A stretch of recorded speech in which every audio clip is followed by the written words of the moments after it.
ঢাকায় জাসাকির সিরাতুন্নবী সাল্লাল্লাহু আলাইহি ওয়াসাল্লাম ফেস্টিভ্যাল অনুষ্ঠিত। রাজধানীর রমনাস্থ ইঞ্জিনিয়ার্স ইনস্টিটিউশন মিলনায়তনে গতকাল বিকাল ৩টা থেকে রাত ৯টা পর্যন্ত জমকালো আয়োজনে অনুষ্ঠিত হল জাতীয় সাংস্কৃতিক কেন্দ্র জাসাক আয়োজিত সিরাতুন্নবী সাল্লাল্লাহু আলাইহি ওয়াসাল্লাম ফেস্টিভ্যাল ২০২৫।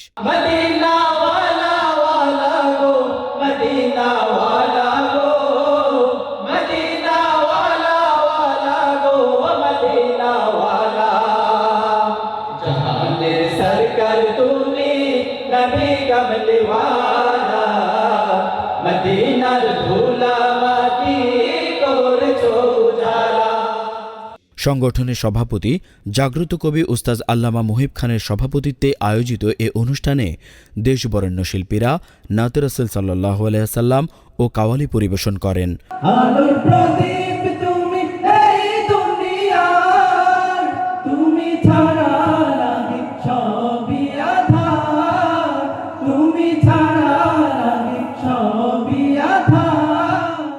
অংশগ্রহণ করেন বিশিষ্ট সঙ্গীতজ্ঞ ও নজরুল গবেষক ওস্তাদ সালাউদ্দিন আহমেদ, ইয়াকুব আলী খান, তাফাজ্জল হোসাইন খান, আজিজুল ইসলাম খান এবং মুহিব খান সহ নবীন প্রবীণ শিল্পীবৃন্দ।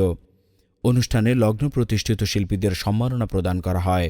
অতিথি হিসেবে উপস্থিত ছিলেন আন্তর্জাতিক মাতৃভাষা ইনস্টিটিউটের পরিচালক ড আসাদুজ্জামান খান, জামিয়া মাদানিয়া বারিধারার শাইখুল হাদিস মুফতি হাবিবুল্লাহ মাসুদ কাসিমি এবং রমনা জোনের উপ পুলিশ কমিশনার জনাব মাসুদ আলম বিপিএম। এছাড়া আলোচক হিসেবে অংশ নেন বিশিষ্ট সাংস্কৃতিক ব্যক্তিত্ব রশিদ আহমদ ফেরদৌস, ড কুতুবুদ্দিন বখতিয়ার, মুফতি শায়খ মোহাম্মদ উসমান গনিসহ দেশের খ্যাতিমান আলেম উলামা, লেখক, কবি ও সাংস্কৃতিক ব্যক্তিত্বরা। এতে সারা দেশ থেকে শতাধিক শিল্পী, কবি, লেখক, সাংবাদিক, আবৃত্তিকার ও উপস্থাপক অংশগ্রহণ করেন এবং স্টেজ পারফর্ম করেন। দর্শকদের উপচে পড়া ভিড়ে পুরো মিলনায়তন মুখরিত হয়ে ওঠে।